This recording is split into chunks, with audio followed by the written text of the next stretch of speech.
morning, everyone. Thank you for attending this session on the anti-corruption compliance, the new competitive business advantage.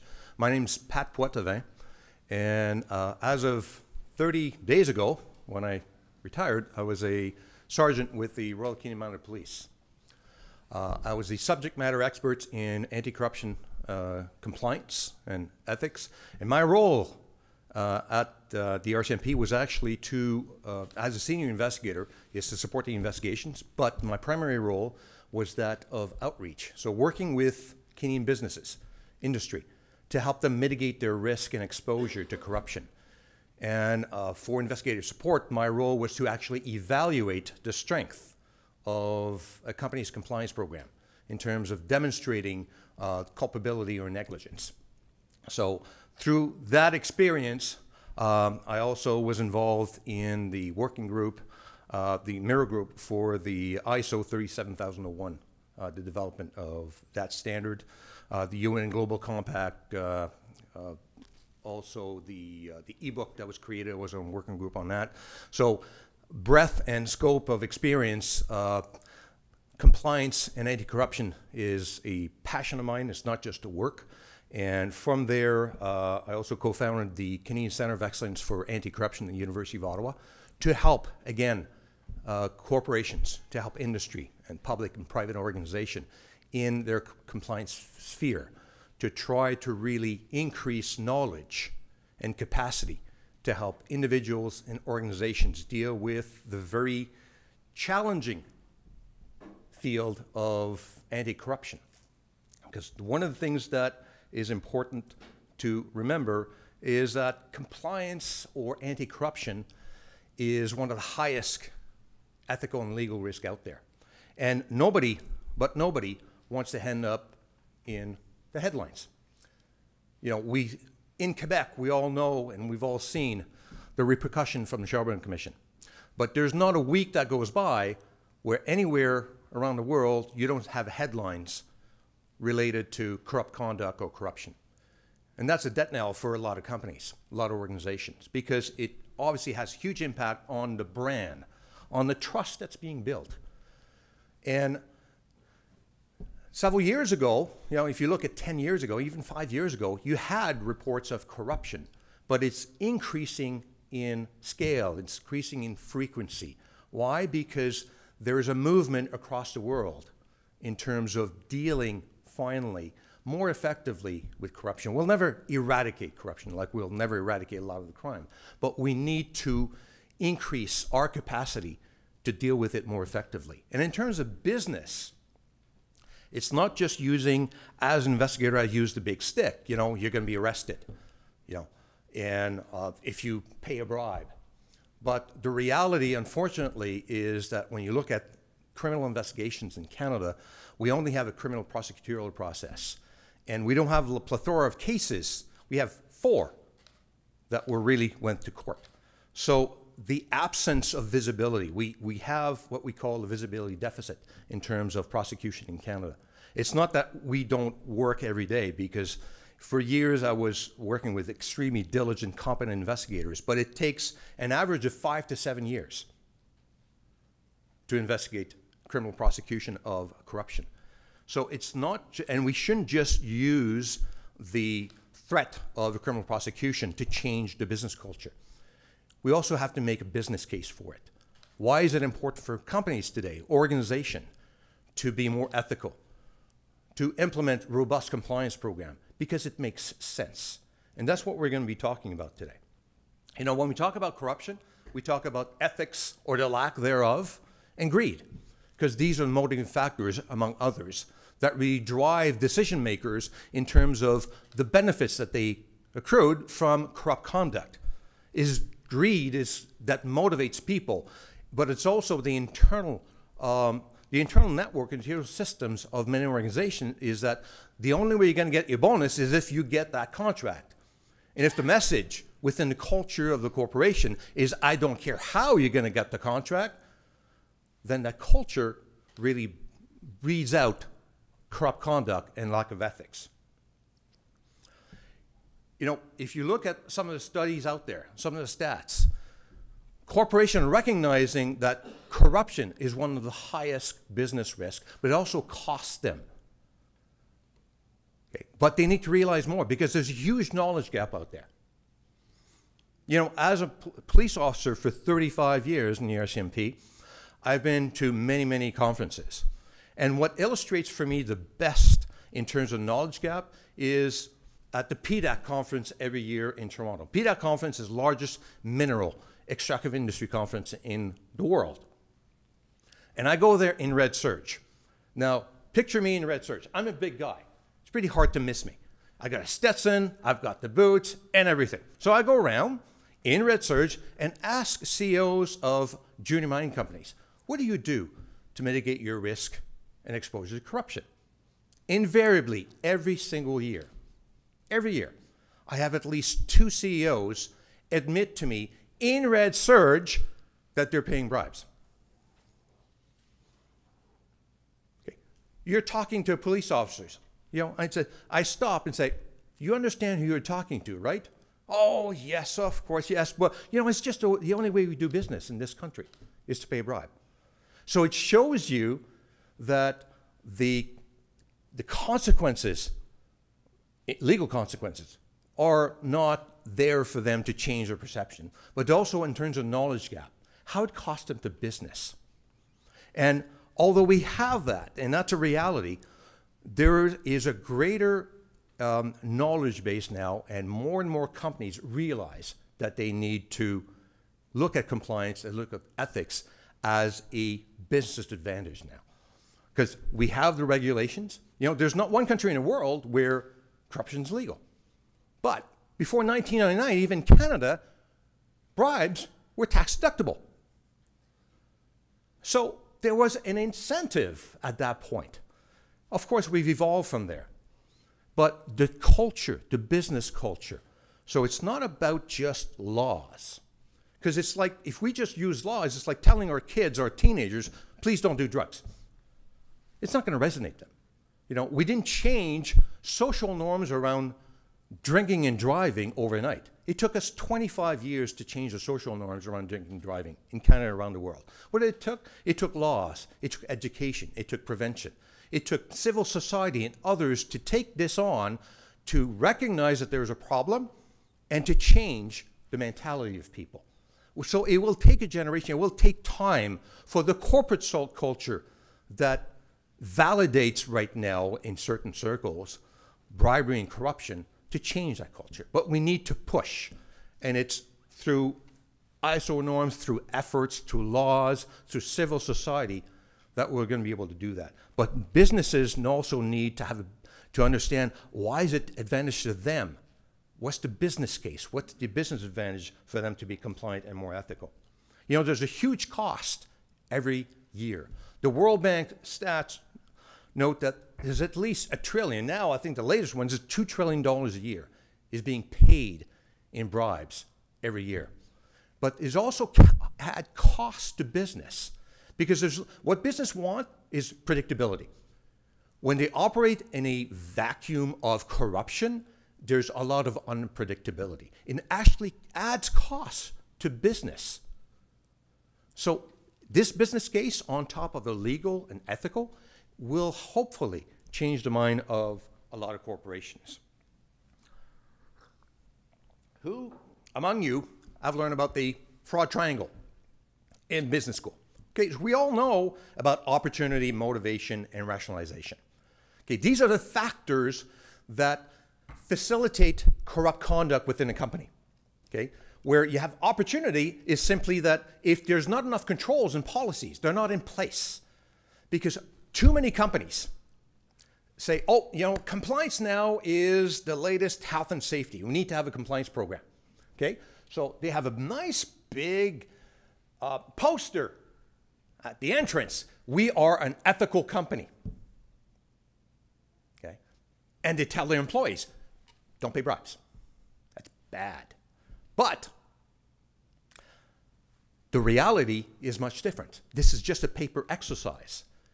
When true controls or true policies, and when you don't have the whole ecosystem in place to make this worthwhile.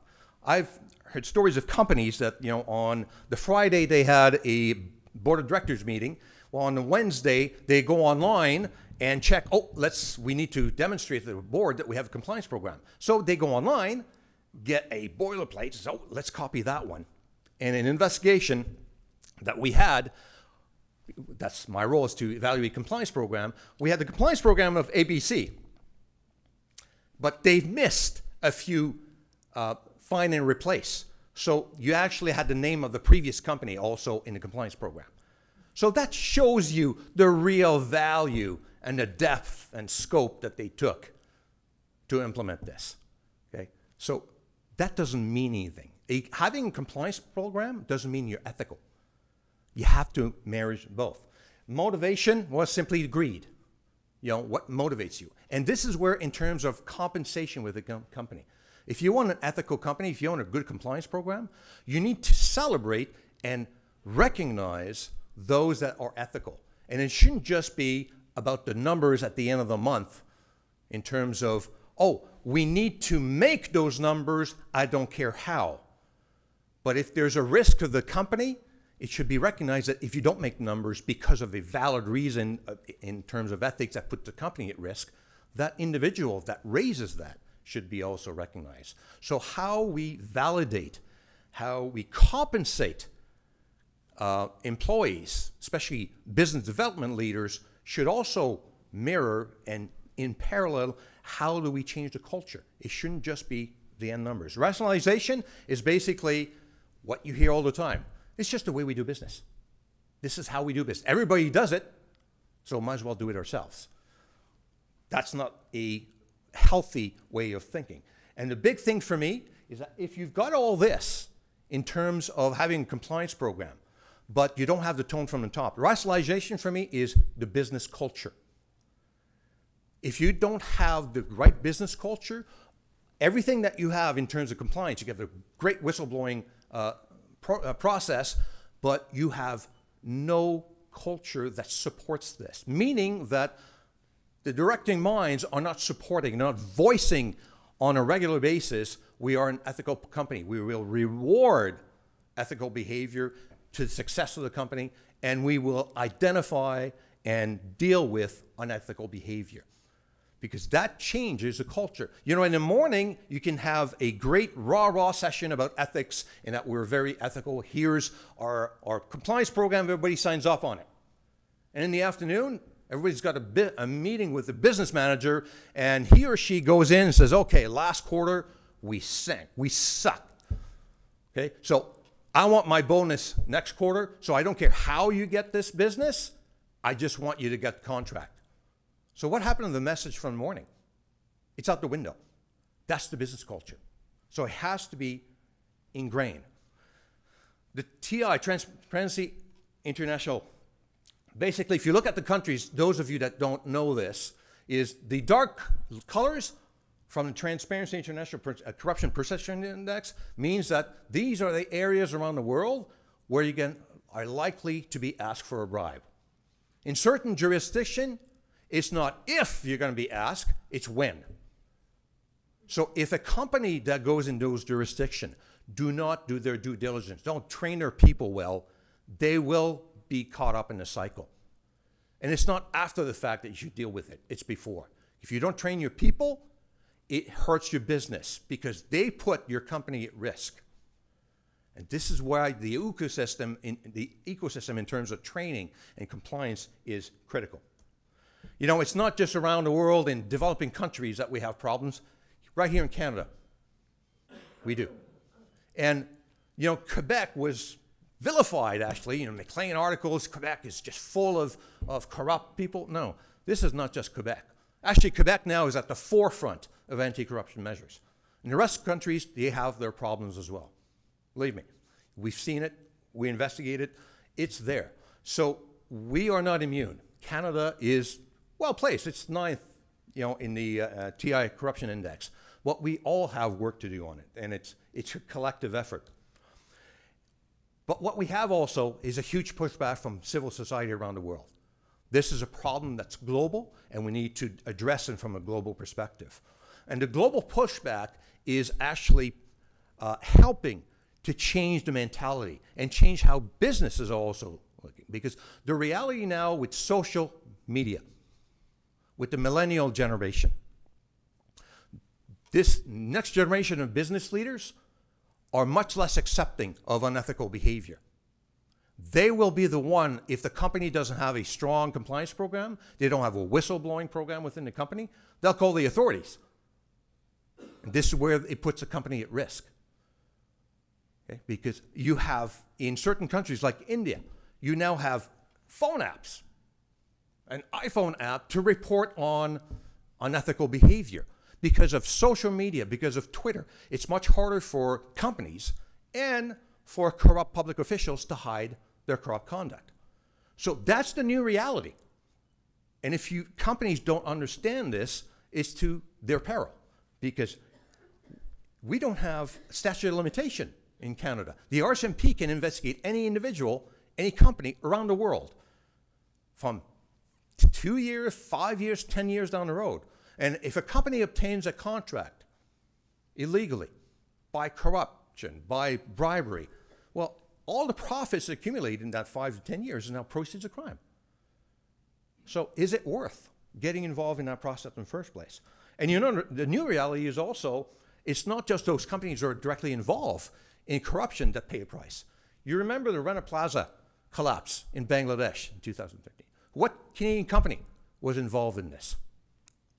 You remember? Loblaws. Loblaws did not pay a bribe, but they didn't do their due diligence on their supply chain. And the supply chain here is the owner of the building. The owner of the building paid a bribe to a local engineer to look away when he built 2 other stories on the building without proper engineering. 2 days before the collapse, you had cracks everywhere. The first floor businesses were vacated, but they kept all the employees for the garment industry. It collapsed, 1,400 people died. They took a huge hit on their brand because they didn't do their due diligence on supply chain.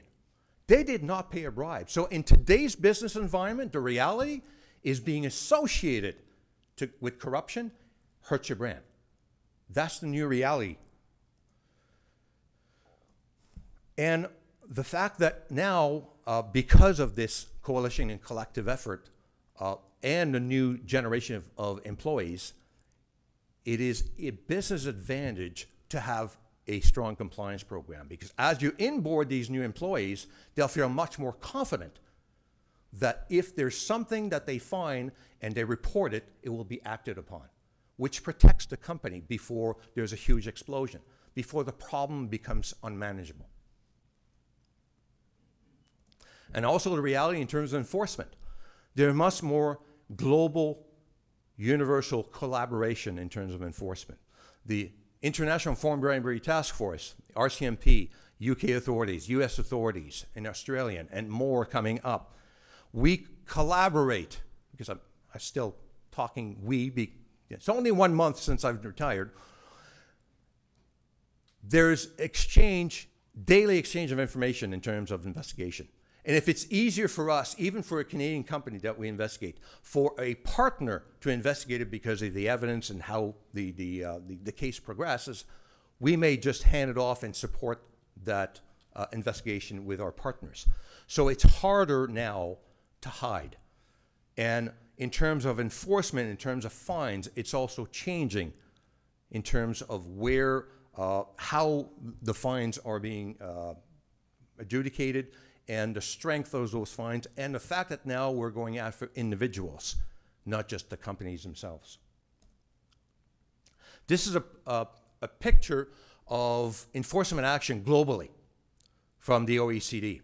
And it just illustrates, in terms of some of the focus, these are past charges, not just the RCMP, it's around the world, where 57% were, of course, related to procurement, construction. If you go to the higher level of involvement or interaction with a public official, the higher the incidences and risk of corruption, and the higher need for a compliance program. In terms of the recipient of the bribe, state-owned enterprise officials, of course, would be the highest level of recipients.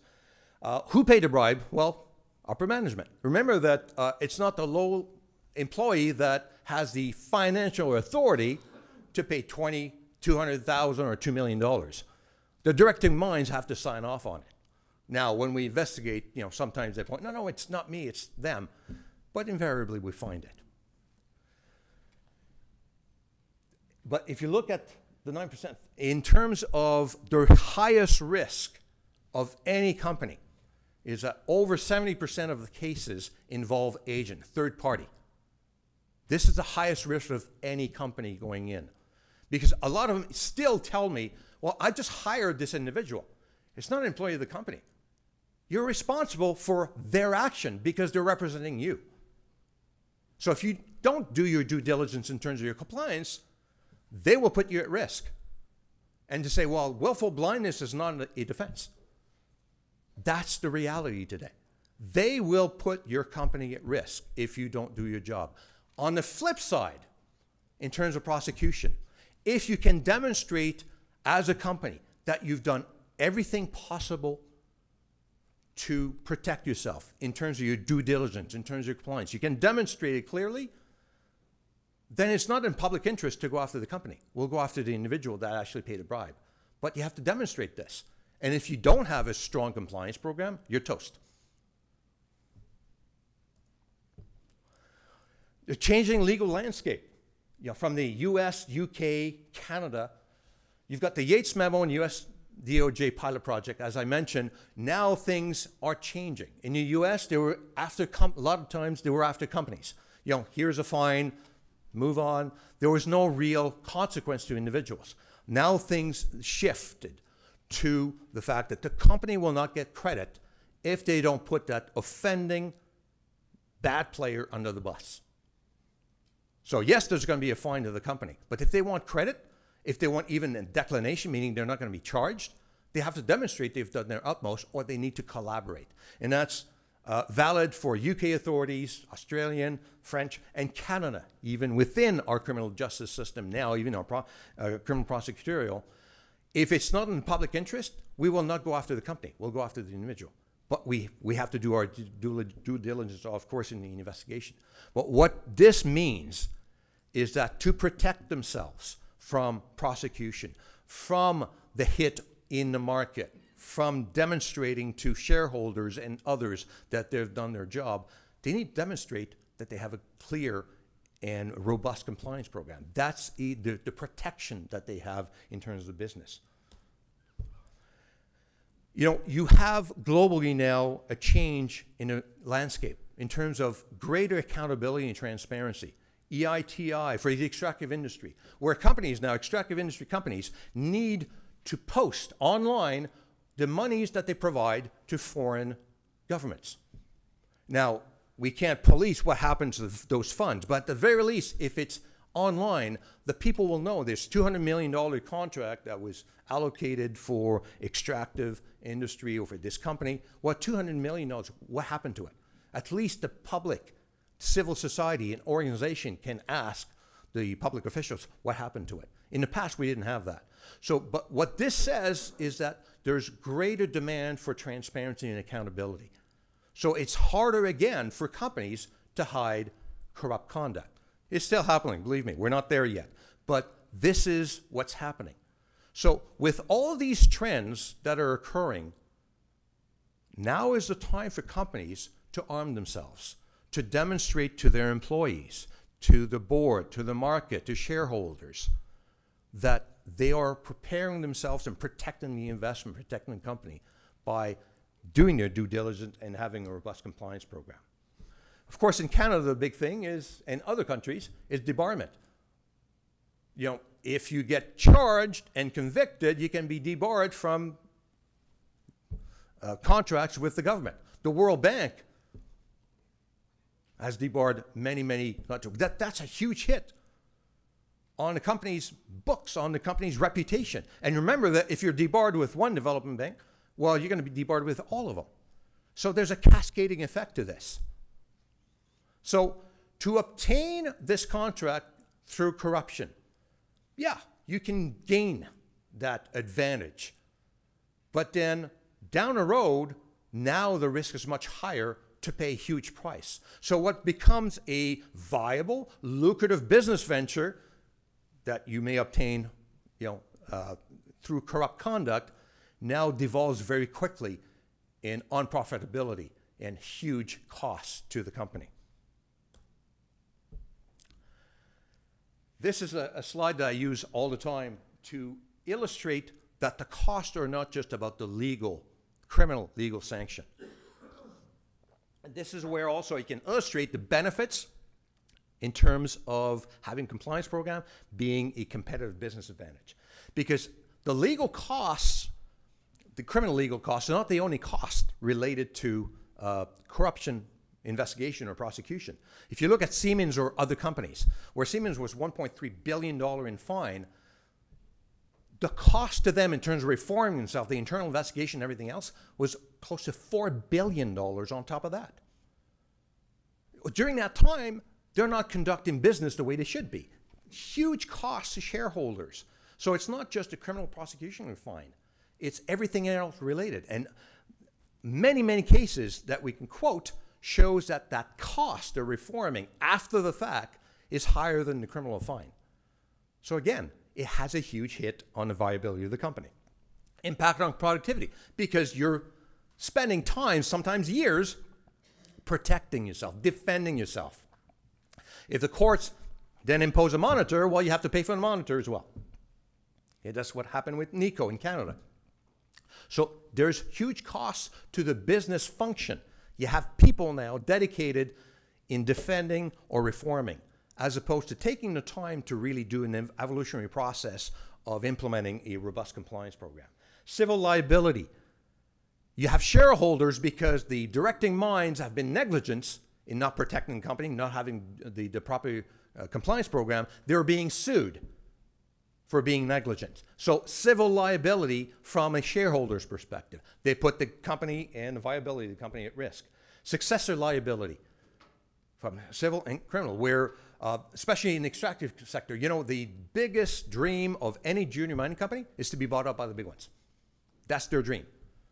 Okay. But what the larger firms now are looking at in terms of due diligence, show me a compliance program. Because I don't want to find out after I bought you that you paid a bribe and now I'm liable for this. I'm on the hook. So it impacts mergers and acquisition. It impacts joint ventures. So it impacts business. On the flip side, what I'm hearing from those junior companies, from those SMEs that have strong compliance program, is that now it's becoming competitive business advantage for them to demonstrate wear on their sleeve, we have a strong compliance program. And I've got examples of VC, venture capitalists, asking to see the compliance program. And them reporting to us that I've got the funding because I could demonstrate this. The second question I got from a VC, show me your compliance program. Why should I invest in your company? Because you're operating in various jurisdictions if you can't protect my investment. So it is becoming a competitive business advantage to have a strong compliance program. It's not just about ethics.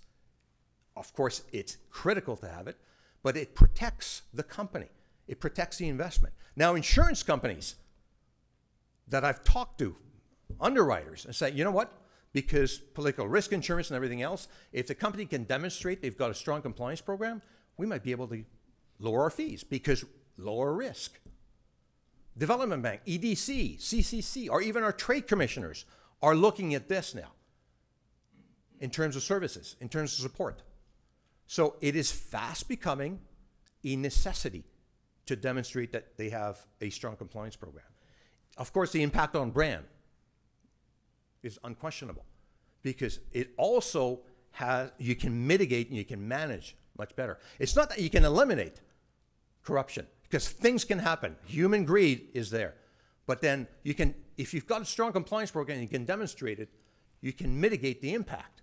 Because we'll not go after the company, or enforcement will know, they'll go after the individual. And they can demonstrate to the market, we're there. This is what we've done. And they're proud to demonstrate it. Of course, a higher cost for legitimacy. banking, insurance, and everything else. Just before I left in last year with the RCMP, we're working with pension funds, large pension funds.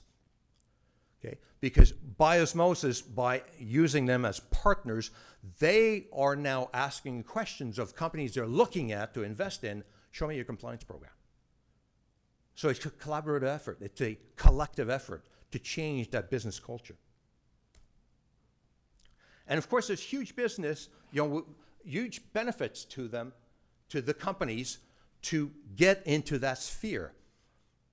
And it doesn't have to be complex. Of course, with a large company, your compliance program is going to be to scale to that company.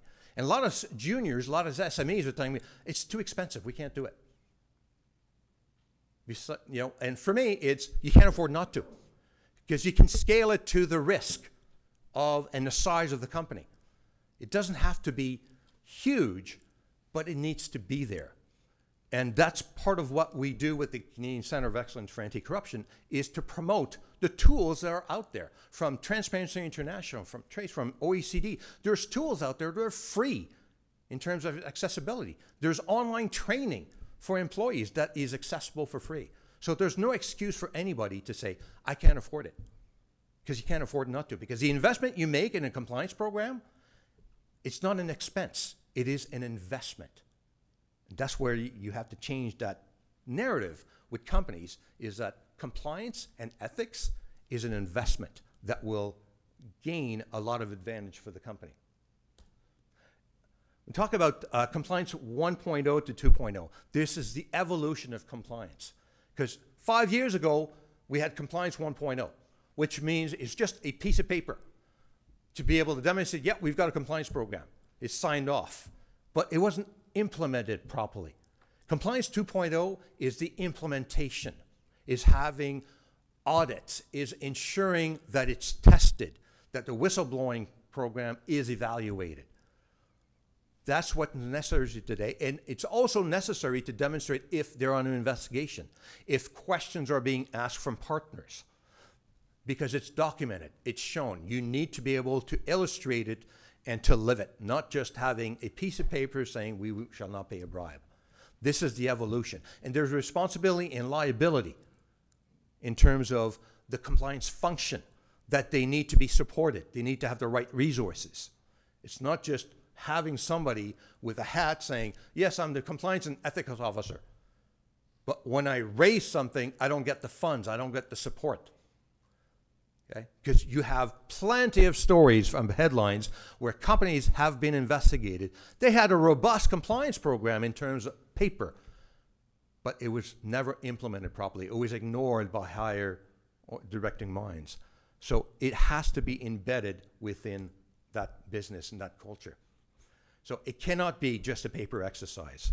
And the key elements is independence, empowerment, and subject matter expertise. You can't just hire somebody from the street without experience, say, yeah, let's name him or her a compliance officer. You need to have something. You need to have competency to be able to implement it properly. And that's one thing that the regulators, investigators, and law enforcement agents are actually looking at. Because, again, it shows culpability and negligence if you don't do it properly. Now, there's no magic solutions out there. Let's be honest.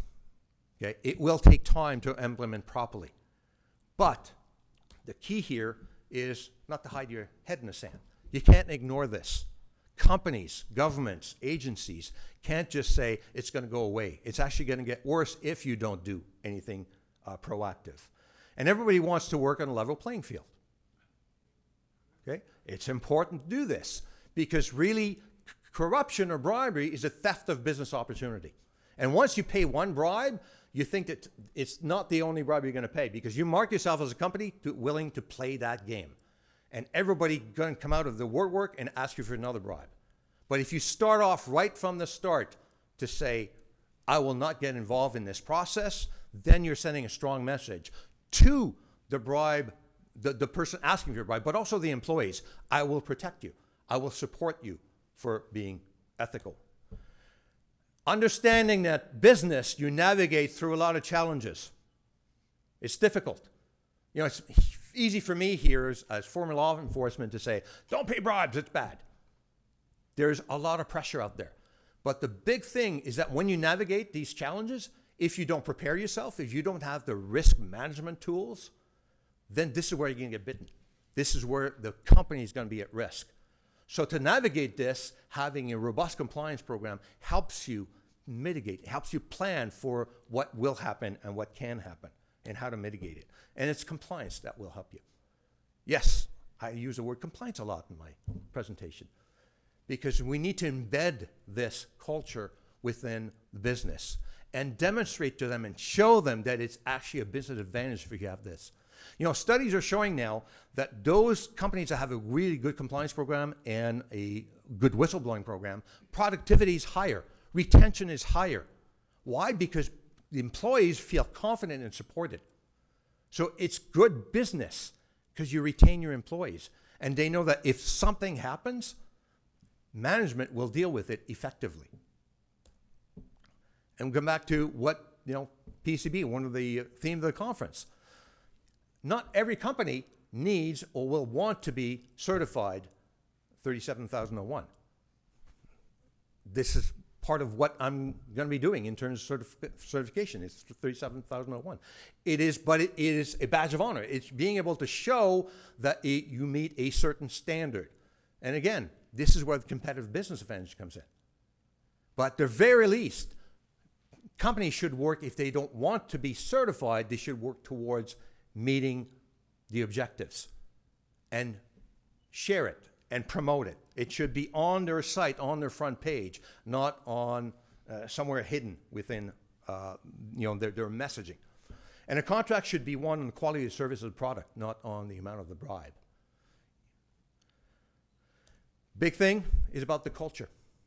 Yes, I'm repeating myself. But it is not just about having a compliance program. It's how you implement it and how you embed it within culture.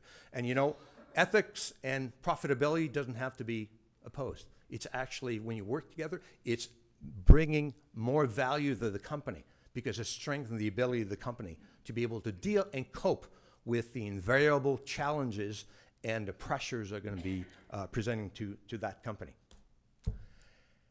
Any question about business advantage? Yes, Jack.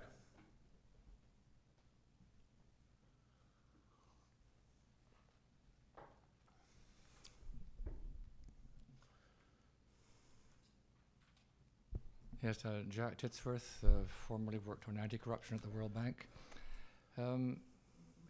Two questions, if you will. You spoke about the what's the blacklisting of companies. Yes. The debarment. Debarment. And cross-debarment. Do you see any potential for the cross-debarments in the international financial system, the banking systems, to be replicated by national governments? But because, for example, Canadian companies dominate the blacklisted companies in the World Bank. But they're the gold medal winner for corrupt practice with the World Bank. Now, of all of those companies, and SNC is number one of all, if they were blacklisted, debarred in Canada because of their debarments internationally, that would have a profound effect. Is there any potential for that? Well, I don't know what the you know, the policies in terms of the banking, but from my perspective, my personal opinion, if you look, SNC you mentioned is number one, but it's also the number of subsidiaries that were listed, but debarment has a huge impact on the company's ability to be supported to get contracts. So it has a place, and we need to leverage it properly. So whether it's construction, whether it's banking, we have to have a process in place that incentivizes on one side and ensures that there's real consequences on the other. So it's a balance of both. Because let's be honest, some individuals or some companies will not change their policy or their way of doing business unless there's a huge consequence at the end. So, but it's to have a balance on it. But yes, I think it's important that when one institution is, you know, debars that, and you see that in construction, others with the World Bank, that it has a cascading effect, because this is where it's going to force companies, if I want to have those contracts, I better get my house in order, or else I'm not going to get that. So you have to have both business advantage and real consequence, because if you don't have the real consequence, some people that are not looking at the ethical portion will not be swayed. So we need to have both. Does that answer your question, Jack? Pat, Jack's question was, is there any chance, does automatic debarment make sense to you? Because that's what we used to have in Canada. We don't anymore. Yeah. Well, do we do No. for certain things? That's what the banks do. Yeah, I don't. Do we really want to be debarring Canadian I don't companies want because the Russians do? automatic debarment like anything else. I mean, 35 years as a police officer, restorative justice was a principle that I applied all the time. So every case is different. So it shouldn't be automatic, but it should not also be a path where, just get away with it. It should be a real balance, and it should be parallel or reflective of the severity of the action. Okay? Because what you want, ultimately, you don't want to kill the company, because there's huge impact on the employees. Okay? But you also don't want to, you want to change behaviors, just like criminal restorative justice principles. You want to change behavior. How do you incentivize that change of behavior?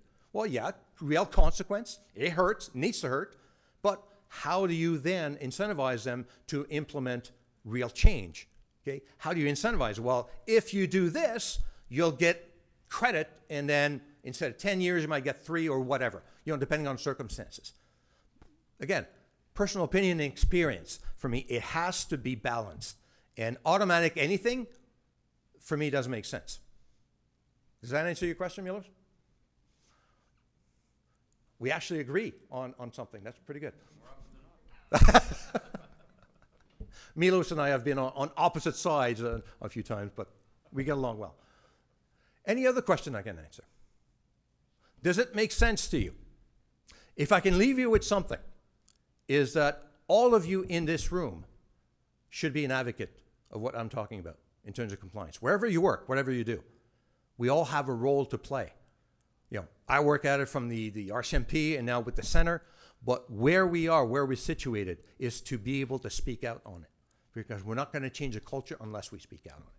Thank you.